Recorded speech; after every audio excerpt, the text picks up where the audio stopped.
ஒரு குட்டி ஸ்டோரி சொன்னாலே வந்து ஒரு ஆட்சி ஆடுதுன்னா அதெல்லாம் அவங்க பிரச்சனை. அதனால வந்து நீங்க வந்து ஒரு கதையை சொல்லக்கூடாது. நான் சொல்றேன், காக்கா வடை சுட்ட கதை சொன்னா என்ன பண்ணுவீங்க? அதுல அரசியல் கற்பிச்சுவீங்களா? ஆனா அதுலயும் என்னால அரசியல் புரிஞ்சிக்க முடியும். இங்க தமிழகத்துக்குள்ள நம்ம ஆடியோ லான்ச் பண்றோமே, இவங்க மலேசியால ஆடியோ லான்ச் பண்ணா அங்க இருக்கிற ஒரு கண்டிஷனை எடுத்து தேடி அந்த கண்டிஷனை ஃபிளாஷ் பண்ணி பேசினா அப்பாடா நாங்க அவரோட வளர்ச்சி அரசியலுக்காக மக்களுக்காக பாக்குறோம், இது ஒரு படம்ன்ற தெளிவு எங்களுக்கு இருக்கு. ஆனா அதுலயும் அவர் தான் ஜெயிப்பாரு. ஆனா அதுக்குள்ள நான் போட விரும்பல. அரசியல் படத்துலயும் அவர் தான் ஜெயிப்பாருன்னா பராசக்தி வெர்சஸ் ஜனநாயகன் சொல்ல வரீங்க. நீங்க வந்து காம்படிஷன் வந்து என்ன பண்ணணும், ஏப்ரல் மாதம் ஒரு காம்படிஷன் வரப்போகுது, அதுக்கு இது மார்க் டெஸ்ட்டாக பார்த்துக்கங்க, ரிசல்ட்டை வெயிட் பண்ணி பாருங்க. அவன் குவாண்டம் வேலி பேசிக்கிட்டு இருக்கான், ஏஐ மாடல் பேசிக்கிட்டு இருக்கான், ஏஐ யூனிவர்சிட்டி பேசிக்கிட்டு இருக்கான், டேட்டா சென்டர் பேசிக்கிட்டு இருக்கான், அதுக்கு வேலை பார்த்துக்கிட்டு இருக்கான். நம்ம என்ன பண்ணிட்டு இருக்கோம்? தாவேக்கா நீங்க ஒரு கட்சி வராட்டி திமுக சம்பாதிச்சு வச்சிருக்கிற ஆன்டி இன்கம்பன்சிக்கு இங்க பாஜக ஆட்சிக்கு வந்திருந்திருக்கும். ஜஸ்ட்ல மிஸ். நம்ம எதை கேட்டாலும் பாஜக வந்துடும், திமுக எழுத்து பேசுனீங்கன்னா பாஜக வந்துடும், பாஜக வந்துடும் சொல்லி சொல்லி சொல்லி எங்க கொண்டு வந்து நிப்பாட்டி இருக்காங்கன்னா 19க்கு முன்னாடி வரைக்கும் 3% இருந்த பாஜக 18-20% நிப்பாட்டிட்டாங்க 24 தேர்தல். அது விமர்சனங்களா இல்ல உண்மையானு கூட தெரியல. சாதி பார்த்து தான் இங்க வந்து போஸ்டிங் கொடுக்கப்பட்டிருக்கு அப்படின்ற விஷயங்களும் சொல்றாங்க. ஏன்னா இவங்க ஒரு சாதி, இவங்க போஸ்டிங் கொடுத்திருக்கக்கூடியவர் இன்னொரு சமூகத்தை சார்ந்தவர். இப்போ 2 சமூகத்துல இருக்கக்கூடிய இவங்களுக்கு வந்து போஸ்டிங் கொடுக்காம இன்னொரு சமூகத்தை சார்ந்தவருக்கு கொடுத்தா சமூக ரீதியான ஓட்டுகளை கொண்டு வருவாரு அப்படின்றதுக்காக மட்டும்தான் அவருக்கு போஸ்டிங் கொடுத்திருக்காவும் தகவல்களும் வெளியாகுது. அதை எப்படி பாக்குறீங்க? இப்ப நான் கேட்கறேன், இவங்களுக்கு ஒரு சமூகம் உண்டு, அப்ப இவங்க சமூகம் சார்ந்த ஓட்டை வாங்குறதுக்கு தான் கேட்கறாங்களா? தாவேக்கா ஒரு caste and religion neutral party. ஏன்னா அந்த கட்சியோட முகம் பெயர் அப்படிதான் இருக்கு. விஜய் சார் ஒரு கேஸ்ட் அண்ட் ரிலிஜன் நியூட்ரல் தலைவர். அந்த தெளிவு அந்த கட்சியில் இருக்கிற எல்லாருக்கும் இருக்கு. யார் யாருக்கெல்லாம் வந்து அவங்க கேட்ட பதவி கிடைக்கல அவங்களுக்கு மட்டும் இந்த சந்தேகம் வருது, மற்ற யாருக்கும் இந்த பிரச்சனை இல்லை. ஸோ இவங்களோட அதிருப்தியை எப்படி சொல்லலாம்? இந்த கட்சியில் வந்து இப்படி இருக்கு அப்படி இருக்குன்னு சொன்னால் தெரியாது, பொய், இந்த தலைவரை பற்றி குற்றம் சொன்னால் தப்புன்னு தெரியும். அப்போ அங்கங்கே ரிமோட்டில் இருக்கிற ஒரே மாதிரியான விமர்சனங்கள், சீட்டுக்கு பணத்துக்கு பணம் வாங்கிட்டாங்க இல்லை ஜாதி பத்து போடுறாங்க. ஏன்னா இப்படி சொன்னால் வந்து நம்ம மறுக்க முடியாது, அதுக்கு ப்ரூஃப் இருக்காது. ஏன்னா இவங்க சொல்கிறதுக்கு ப்ரூஃப் அவங்க தான் கொடுக்க மாட்டாங்க. ஜாதி பத்து போடுறாங்கன்னு சொன்னீங்கன்னா நம்ம எல்லாருக்கும் ஜாதி வேணாம், ஆனால் எல்லாரும் தலையில்தேன்னு ஒரு ஜாதியில் பிறந்திருக்கும். அப்போ நமக்கு அந்த ஜாதியில் கொடுத்தாங்கன்னு சொன்னால் அது எப்படி மறுக்கிறது? இப்போ நீங்கள் வந்து என்னை பார்த்து சொல்கிறீங்க பச்சை சட்டை போட்டதால் தானே உனக்கு போஸ்டிங் போட்டாங்கன்னு சொல்வீங்க. நாளைக்கு நான் நீல சட்டை போட்டதாலும் நீங்கள் சொல்வீங்க நீல சட்டைன்னுவீங்க. சட்டை போடாமல் இருக்க முடியாது, அதுக்காக அது தலையெழுத்துன்னு ஒரு சட்டை இருக்குது, தலையெழுத்துன்னு ஒரு ஜாதியில் பிறந்திருக்கும், அவருக்கு போஸ்டிங் போட்டதால அப்படி சொன்னா தப்பு. அது வந்து ஒரு என்ன சொல்றது, ப்ரூவ் பண்ண முடியாத ஒரு குற்றச்சாட்டு. அது யார் யாருக்கெல்லாம் வருதுன்னா இந்த மாதிரி மெரிட்டில் இல்லாதவங்களுக்கு வருது. அதை நம்ம எப்படி பேச முடியும்? இது எல்லாத்தையும் தாண்டி நான் என்ன சொல்றேன், அது அவரால் அவரோட பிரெயின் சைல்டு, அதை எப்படி வளர்க்கணும், யார் கொடுத்தா வளருன்றது அவருக்கு தெரியும். அது அவர் கால், கேட்குற உரிமை உங்களுக்கு இருக்குது. ஆனால் அதுக்குன்னு ஒரு முறை இருக்குது. இதுதான் என்னுடைய அடிப்படை புரிதல். யாரோ ஒரு அனந்தஜித் எங்கேயோ ஒரு ஓரத்தில் உட்காந்து தாவேக்காவின் நல்ல செயல்பாடுகளை ஆதரித்து மற்றவங்களை கெட்ட செயல்பாடுகள் கேள்வி கேட்டு தாவேக்கால தவறு இருந்தாலும் சுட்டி காட்டிட்டு இருந்த ஒருத்தனை கூப்பிட்டு பார்க்குறாருன்னா பேசுகிறாருன்னா அப்போ இவ்வளோ நாள் பயணிச்சு உங்களுக்கு அந்த நம்பிக்கை எங்கே போச்சு? அப்போ இது ட்ரிவன் இல்லையா? யாரோ ஒருத்தர் உங்களை தூண்டலையான்னு நான் கேட்குறேன். இதை கேட்கறதுக்கு என்னை விட தகுதியான யார்? நான் தான் கேட்குறேன். என்ன கடைசி படிக்கட்டில் இருக்கிறவனுக்கு அவர் கொடுக்குறாரு முக்கியத்துவம்னா அப்போ உங்களை விட்டுற மாட்டார்ல, அந்த நம்பிக்கை எங்கே போச்சுன்னு கேட்குறேன். அப்போ இத்தனை நாள் என்ன நம்பிக்கையில் பயணிச்சிங்கன்னு. ஆடியோ லான்ச் ஜனநாயகனோடது மலேசியாவில் நடக்குது. ஆனால் மலேசியா கவர்மெண்ட் ஒரு ரூல்ஸை கொடுக்குறாங்க, அங்கே நீங்கள் எந்த குட்டி ஸ்டோரியும் அரசியல் சார்ந்தோ இல்லை துண்டோ இல்லை கட்சி கொடியோ எடுத்துகிட்டு வரக்கூடாதுன்னு ரெஸ்ட்ரிக்ஷன்ஸையும் சொல்லியாச்சு.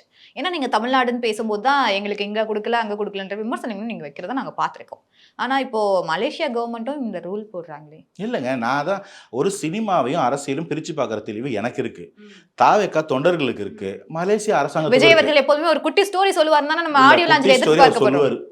அவர் சொல்லுவார், ஒரு குட்டி ஸ்டோரி சொன்னாலே வந்து ஒரு ஆட்சி ஆடுதுன்னா அதெல்லாம் அவங்க பிரச்சனை. அப்பெல்லாம் மலேசியாவில் இருக்காது, அரசியல் பேசாதீங்க, இது ஒரு கலாச்சார நிகழ்வாக பாருங்கன்னு சொல்லுவாங்க. அதனால வந்து நீங்கள் வந்து ஒரு கதையை சொல்லக்கூடாது. நான் சொல்கிறேன், காக்கா வடை சுட்ட கதை சொன்னால் என்ன பண்ணுவீங்க? அதில் அரசியல் கற்பிச்சுவீங்களா? ஆனால் அதுலேயும் என்னால் அரசியல் புரிஞ்சிக்க முடியும். எந்த பாட்டி சுட்ட வடை எந்த காக்கா தூக்கிட்டு போச்சுன்னு எனக்கு புரியும். ஏன்னா விஜய் அவர்கள் நாட் வச்சு தானே ஜோசப் அப்படின்ற ஒரு பேரையே ரிவீல் பண்ணாமே பேசி அவ்வளோ அழகாக அவர் பேசும்போது மக்களுக்கு புரியும். நீங்கள் வந்து என்ன சொல்ற கர்ஃபியூவை போட முடியும், இல்லை விஜய் சார் பேசுறது ஸ்கிரிப்ட் வைங்க, அவர் ஸ்கிரிப்ட் வச்சா பேசுவார். அதனால் அதெல்லாம் தெளிவு இருக்குது. இங்கே தமிழகத்துக்குள்ளே நம்ம ஆடியோ லான்ச் பண்ணுறோமே, இவங்க மலேசியாவில் ஆடியோ லான்ச் பண்ணால் அங்கே இருக்கிற ஒரு கண்டிஷனை எடுத்து தேடி அந்த கண்டிஷனை ஃப்ளாஷ் பண்ணி பேசினா அப்பாடா நம்ம அரசியல் கடமை ஆட்டிட்டோம், நிம்மதியாக போய் தூங்குவாங்க. எனக்கு அந்த பொறுப்பு பத்தாது, எனக்கு வேறு வேலை இருக்குது, வளர்ச்சி இருக்குது, எங்களுக்கு சினிமாவுக்கு அரசியல் பிரிவின தெளிவு இருக்குது, நாங்கள் அவரோட வளர்ச்சி அரசியலுக்காக மக்களுக்காக பார்க்குறோம், இது ஒரு படம்ன்ற தெளிவு எங்களுக்கு இருக்குது.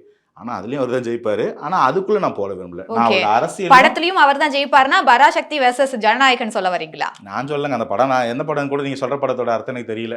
ஜனநாயகன் நல்லா இருக்கும், நல்லா எப்படி சார் போகும். உங்களுக்கு தெரியாம இருக்கும்? விஜய் சாரோட ஃபேர்வெல் மூவி. அது மக்கள் எல்லாருக்கும் தெரியும். ம். நீங்க வந்து காம்படிஷன் வந்து என்ன பண்ணணும், ஏப்ரல் மாசம் ஒரு காம்படிஷன் வரப்போகுது. அதுக்கு இது மார்க் டெஸ்ட்டா பார்த்துக்கங்க, ரிசல்ட்டை வெயிட் பண்ணி பாருங்க. உங்க டீம்ல ஆளுங்கட்சி இருக்கு, ஆளுங்கட்சி அமைச்சர்களே வந்து உட்காந்து ரிலீஸ் பண்ணுவாங்க. இன்னும் இட்லி பொட்டலாம் கொடுத்து ப்ரொமோஷன் பண்ணுவாங்க. இவ்வளோ பேர் சேர்ந்து நீங்கள் மேட்ச் ஆடுவீங்கன்னு நீ சொல்கிறீங்க. நான் எதிரில் விளையாடுற ஒரு பேர் விஜய் சார்னு சொல்கிறேன். ரிசல்ட்டை பாருங்கள், வெயிட் பண்ணுங்க. ஓகே, காத்திருந்து பார்க்கலாம். தாவேக்காவுல அடுத்து யார் யாரெல்லாம் இணைய போகிறாங்க? ரகசியம். அந்த ரகசியம் நீங்கள் ரிவீல் பண்ணி தான் ஆகணும். ஏன்னா பல முறை வந்து செங்கோட்டையன் அவர்கள் ஜாயின் பண்ணதுக்கப்புறம் டிசம்பரில் 18க்கு அப்புறம் ஒரு ஜாயினிங் இருக்குன்ற மாதிரி சொல்லியிருந்தாரு. இப்போ வரைக்கும் எந்த விஷயங்களும் பெரிதாக தெரியல. ஏன்னா பல மினிஸ்டர்கள்ட்ட பேசுறதாகவும் தகவலும் வந்துகிட்டு இருக்கு. யாரெல்லாம் உங்களுக்கு அடிப்படையில் ஒன்று சொன்னேன், நீங்க எந்த வண்டியில போனீங்க, எந்த பில்டிங், எத்தனை மணிக்குன்னு கேட்காதீங்கன்னு. அதவே சொல்லலாம். பைப்லைன்ல இருக்காங்களா? ஐயோ, அது நிறைய பேர் இருக்காங்க. அதுக்கு மட்டும் நான் கேரண்டி. நிறைய பேர் இருக்காங்க, நிறைய நல்லவங்க இருக்கிறாங்க. இப்போ மகாபலிபுரத்துல விஜய் அவர்கள் பேசும்போது கூட பல ஃபாதர்ஸ் பேசியிருந்தாங்க. ஸோ அதுக்கப்புறம் யோசஃபோட கதைகளையும் விஜய் அவர்கள் சொல்றாங்க. ஏன்னா அண்ணன் தம்பிகளை வந்து கிணத்துக்குள்ள தள்ளி விடுறாங்க, மறுபடியும் ஒரு அரசன் கிட்ட வைக்கிறாங்க, அரசன் கிட்ட இருந்து ஒரு போஸ்டிங் வாங்குறாரு, போஸ்டிங் அப்புறம் அண்ணன் தம்பிகளை மன்னிச்சு ஏத்துக்கிற கதையை சொல்லி முடிச்சாச்சு.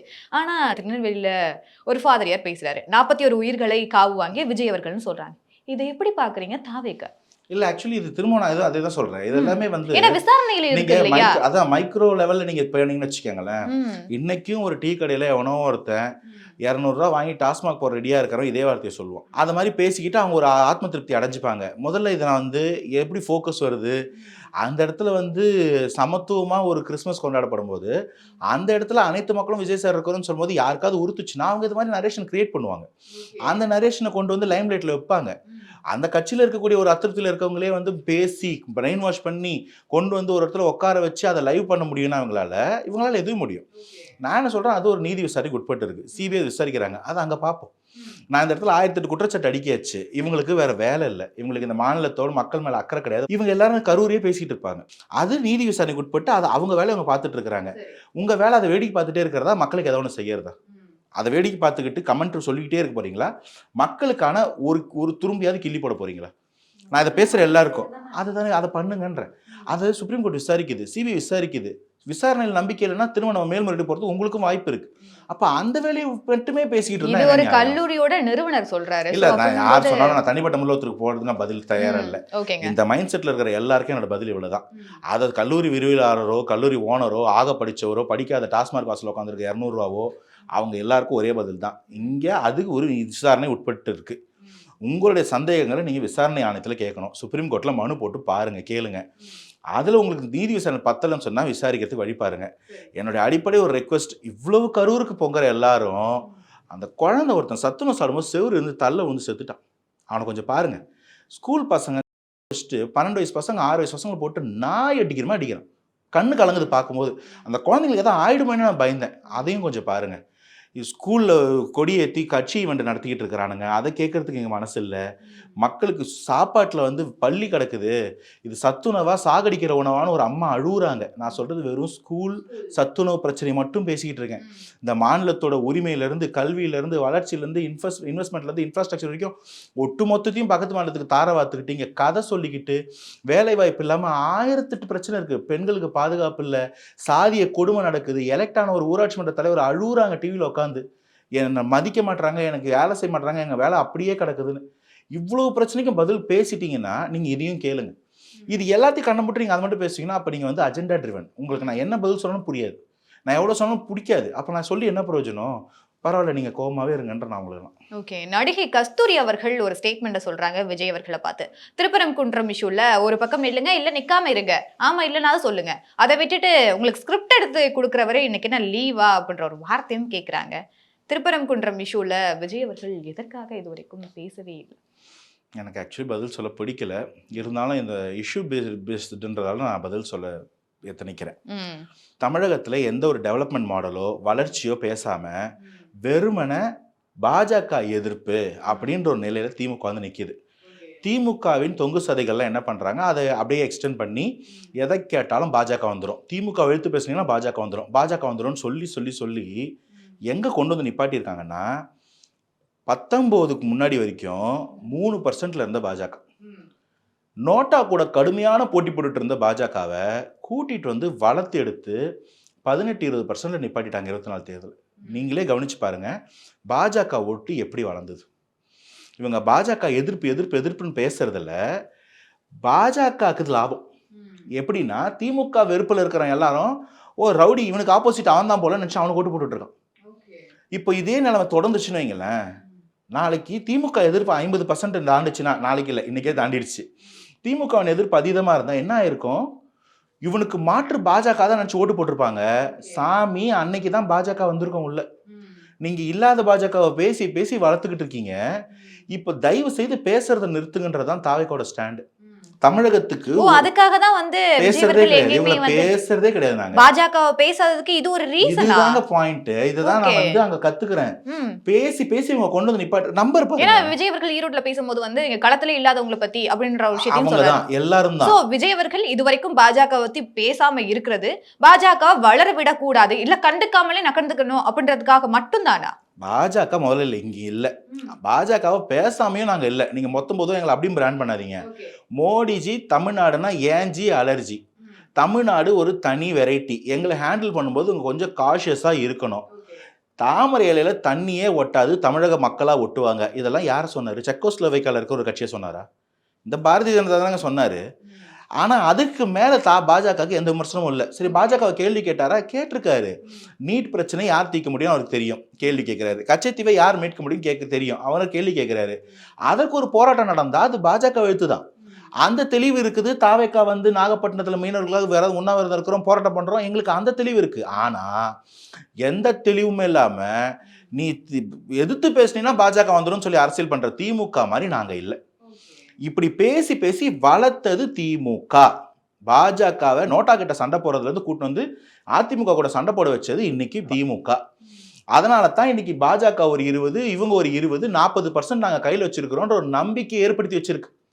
தாவேக்கா நீங்க ஒரு கட்சி வராட்டி திமுக சம்பாதிச்சு வச்சிருக்கிற ஆன்டி இன்கம்பன்சிக்கு இங்க பாஜக ஆட்சிக்கு வந்திருந்திருக்கும். ஜஸ்ட்ல மிஸ். நம்ம அந்த மைனர் டிஃபரன்ஸ்ல உள்ள வந்து தாவேக்கா நம்மளை ரட்சிச்சு இந்த தமிழகம்ன்ற கோட்டைக்கு மதில் செவரா இருந்த இங்க இருக்கக்கூடிய சுயமரியாதைய பாஜக வந்துரும் சொல்லி இடிச்சு பாஜக உள்ள அனுமதிச்சது திமுக. 1999 பாஜகவை கூட்டணியா இருந்து வர வச்சாங்களோ, இன்னைக்கு கூட்டணி இல்லைன்னு சொல்லிட்டு வர வச்சுக்கிட்டு இருக்கீங்க. இப்ப பேசாம இருக்கிறது சிறந்தது. எப்படி இதை பேசவே கூடாதோ அதே போல திருப்பரங்குன்றத்துலயும் நீ கேட்டுக்கு வேணா நாங்க வரணுமா? நாங்கள் என்ன அரசு பண்ண எங்களுக்கு தெரியும். நீங்கள் எப்போ டெவலப்மெண்ட் பேச போகிறீங்க மேடம் கஸ்தூரி? ஆந்திராவுக்கு டேட்டாவை தூக்கி டேட்டா சென்டர் கொடுக்குறீங்களே, இன்வெஸ்ட்மெண்ட்டை வாரி வழங்குறீங்களே, ஸ்பெஷல் ஸ்டேட்டஸ் கொடுக்குறீங்களே, குவாண்டம்க்கு ஒரு 100 கோடி ரூபா, யாரும் குவாண்டம் எக்கனாமிக்ஸில் குவாண்டம் ஃபிசிக்ஸில் நோபல் பிரைஸ் வாங்கினா 100 கோடி ரூபா பிரைஸ் அறிவிச்சிருக்கு ஆந்திர பிரதேஷ். ஈரோடுல விஜய் அவர்கள் அந்த வள்ளுவர் கோட்டம்னு சொன்னது பராசக்தி பண்ணது நீங்க தானே. அவர் அதை பொதுவாக சொன்னாரு. பொண்ணு நடத்துறீங்க. இப்போ புரியுதே வள்ளுவர் கோட்டத்தை பத்தி ஏன் சொன்னாருன்னு. அவன் குவாண்டம் வேலி பேசிக்கிட்டு இருக்கான், ஏஐ மாடல் பேசிக்கிட்டு இருக்கான், ஏஐ யூனிவர்சிட்டி பேசிக்கிட்டு இருக்கான், டேட்டா சென்டர் பேசிட்டு இருக்கான், அதுக்கு வேலை பார்த்துக்கிட்டு இருக்கான். நம்ம என்ன பண்ணிட்டு இருக்கோம்? படத்துக்கு படம் போட்டி விடலாமா? இதை பத்தி பேச மாட்டாங்க அக்கா கஸ்தூரி. தமிழகத்தோட வளர்ச்சிக்கு எந்த பிளானுமே பேச மாட்டீங்க. நான் கதறிட்டு இருக்கிறேமேங்க. இங்க எங்ககிட்ட போதுமான எங்களோட எஜுகேஷனில் இருக்கிற சப்ஜெக்ட் பத்தலை, எங்கள் பசங்க வந்து ஜாப் மார்க்கெட்டுக்கு ரெடியாக இல்லை, எங்கள் படித்த பசங்களுக்கு வேலை இல்லை, டாக்டர்லாம் எம்பிபிஎஸ் முடிச்சுட்டு இருக்கிறான்னு கதறோம். இதுக்கு கருத்து கிடையாது. ஆனால் உங்களுக்கு வந்து நாங்கள் வந்து ஒரு 50 பேர் ஒரு 30 பேர் 35 நின்றுக்கிட்டு மக்களை வந்து நீங்கள் பிரிக்கிறதுக்கு தயார் பண்ணுவீங்க. அதுக்கு வந்து நாங்கள் வந்து பேசி நேஷனல் லெவல் லைம் லைட்டை கொடுத்து நீங்கள் இன்னும் சண்டை போட்டுக்கோங்கன்னு எரியிற நெருப்பில் வந்து எண்ணெய் ஊற்றுணுமா? பேசவே வேண்டாம், அதை கடந்து போகிறோம். நீங்கள் இன்னும் எவ்வளோ நாள் பண்ணுவீங்க இந்த அரசியலை? அங்கே யாருமே கண்டுக்கல. திருப்பரங்குன்றத்துலேயும் மக்கள் அவங்கவுங்க வேலையை பார்க்குறாங்க, இஸ்லாமிய சகோதரர்கள் அவங்க வேலையை பார்க்குறாங்க, ஹிந்து மக்கள் அந்த வேலையை பார்க்குறாங்க. எவ்வளோ நாள் இவங்க பேசுவாங்க? இவங்களை பேசி பேசி லைம் லைட் கொண்டு வந்துகிட்டு இருக்கிறதே நீங்கள் தான். கஸ்தூரி அக்கா பேசுகிறாங்கன்னா அதில் அஜெண்டா இருக்கவங்க பாஜக. நம்ம எதுக்கு ரெஸ்பாண்ட் பண்ணணும்னு கேட்குறேன் நான். அதனால தான் நான் முதல்ல அதுக்கு ரெஸ்பாண்ட் பண்ணாமல் பாஜகவை எதிர்க்கிறதுக்கு கண்டுக்காமல் இருக்கிறதுக்கு காரணம் சொல்லிட்டீங்க போகிறேன். ஏன்னா வளரக்கூடிய கட்சியான தாவேக்காவை பார்த்து அப்புறம் விமர்சனங்கள் வச்சா தானே அடுத்த கட்டத்துக்கு எடுத்துட்டு போக முடியும். விமர்சனங்கள் இல்லைங்க, இங்கே விமர்சனங்கள் ஆரோக்கியமானதாக இருக்கணும். நீங்கள் வளர்ச்சியை நோக்கி பேசுங்கன்னு நான் சொல்கிறேன். மக்கள் நலன், வளர்ச்சி, இங்கே இருக்கக்கூடிய சமூக நீதி, ஜாதிய பிரச்சனை, இது எதையுமே கண்டுக்காமல் நீங்கள் ஒரு பிரிவினவாதத்தையே பேசிக்கிட்டு இருந்தா வளர்ச்சியை நோக்கி எப்போங்க போவீங்க? நம்மளுடைய வளர்ச்சின்றது வேற எங்கேயும் இருக்குங்க. இப்போ கண்ணு கெட்டின தூரத்தில் இல்லவே இல்லை. என்ஜினியரிங் படித்தவன், டாக்டர் படித்தவன்லாம் வந்து மீடியாவில் உட்காந்துட்டு 10,000 ரூபாய்க்கு கஷ்டப்பட்டுட்டு இருக்கிறதும், வண்டி ஓட்டி சம்பாதிச்சு தான் குடும்பத்தை காப்பாற்றணுன்றதும் எவ்வளோ நாள் தாக்கு பிடிக்கும் இந்த கவர்மெண்ட், இந்த எக்கானமி? ஃபிஸ்கல் ஹெல்த் இண்டெக்ஸில் தமிழகம் அதில் பாதாளத்துக்கு போய்கிட்டு இருக்கு. நம்மளுடைய பொருளாதாரம், தமிழகத்தின் கடன் சுமை இப்படி இருக்கு. தமிழகம் 2 விஷயத்தில் நம்பர் 1 இருக்கு. ஒன்று கடன், இன்னொன்று ரோடு ஆக்சிடென்ட். இந்த ரோடு ஆக்சிடென்ட் யாரு காரணம்? ஒரு அம்மா உணவகத்துக்கு போட்ட காசு நல்லா செலவு பண்ணியிருக்கான்னு பார்த்தோன்னா இல்லை. அரசாங்கம் அந்த தலைமைச் செயலகத்திலேருந்து போகிற ரோட்டில் இருக்க அம்மா உணவகம்லாம் பிஞ்சு நாராக தொங்குது. எதுக்கு தாங்க செலவு பண்ணீங்க? ரோடு நல்லா இல்லை, போட்ட காவா தண்ணி போல, மோட்டரை வச்சு அள்ளி ஊற்றிட்டு இருக்கீங்க. கரும அந்த மோட்டரையாவது காசை கொடுத்தாங்களாம் கேட்டால் வருஷம் வருஷம் யாருக்கு காசு போகிறதுக்குன்னு தெரில. அதை வாடகைக்கு எடுத்து ஒரு வாட்டி தண்ணி அரைச்சி ஊற்றிக்கிட்டு இருக்கீங்க. எதில் தான் இந்த அரசாங்கம் ஃப்ளரிஷ் ஆகிருக்கு? எனக்கு ஒன்றே ஒன்று சொல்லுங்கள். நம்ம தமிழகத்திற்கு இதுதாங்க சிறப்பு அம்சம். ஒண்ணே ஒன்று சொல்லுங்க. இதுக்கான ஆன்சரை திமுக தான் உங்களுக்காக கொடுக்கும். யார் எதுவுமே பதில் இல்லை இந்த கேள்விக்கு. அவங்களுக்கு பதில் தெரியாது, ஏன்னா அப்படி ஒண்ணுமே பண்ணல. தமிழகம் ஏன் மொத்த நாடே கன்சம்ஷன் எக்கானமே மாறிட்டோம். நம்ம ஒரு நுகர்வு கலாச்சாரத்துக்குள்ள போயிட்டு இருக்கோம். இதை வாங்கி சாப்பிடலாமா, அத்தை வாங்கி மாட்டிக்கலாமா, இதை நான் விற்கிறேன், என் சேனல் இதை பார்த்து வாங்கிக்கோன்னு நம்ம எல்லாம் நுகர்வுக்குள்ள போய்கிட்டு இருக்கோம். நம்ம இதை மேனுஃபேக்சரிங் பண்ணோம், இதை ப்ரொடியூஸ் பண்ணோம், இதை கண்டுபிடிச்சோம், இதை பேட்டன்ட் பண்ணோம், இதுக்கு நான் பேட்டன்ட் ஓனரு, இதுக்கு நான் வளர்ச்சி, இந்த மாதிரி கான்செப்டே நம்ம சமூகத்தில் இல்லை. ஏன் இல்லைன்னா நம்ம படிப்பில் அது இல்லை. வெறும் 3 கோடி பேர் இருக்கிற நாடு பேட்டன்ட்டை அதிகமாக வச்சுருக்கிறோம். ஒரு சூப்பர் காரும் டிசைன் ஆகிறது ஒரு தனி வேற நாடு, ஒவ்வொரு சூப்பர் டெக்னாலஜி டிசைன் ஆகிறது வேற நாடு, ஒரு செமிகண்டக்டர் சிப் மேனுஃபேக்சர் வேற நாடு. அந்த நாட்டோட பாப்புலேஷன்லாம் பார்த்தீங்கன்னா சென்னையோட கம்மி. என்னடா பண்ணி வச்சுருக்கீங்க நாட்டை? இன்னும் ஏன்டா இந்த பிரிவு அரசியல் பேசிகிட்டு இருக்கீங்க நான் கேட்குறேன். திரும்ப வந்து நாங்களே அதுக்கு பதில் சொல்லணுமா? இவங்களுக்கு பதில் சொல்லாதீங்க, இவங்களை புறந்தள்ளுங்கன்ற. இவ்வளவு நேரம் தாவேக்காவில் இருந்து அனஞ்சித் அவர்கள் பல கருத்துக்களும் பல விமர்சனத்துக்கான பதிலையும் கொடுத்துருக்கீங்க. அடுத்தடுத்து இதே போல பல நேர்காணல்ல உங்க கூட பேசணும்னு விரும்புகிறோம். நன்றிகள் சார். Thanks ma'am.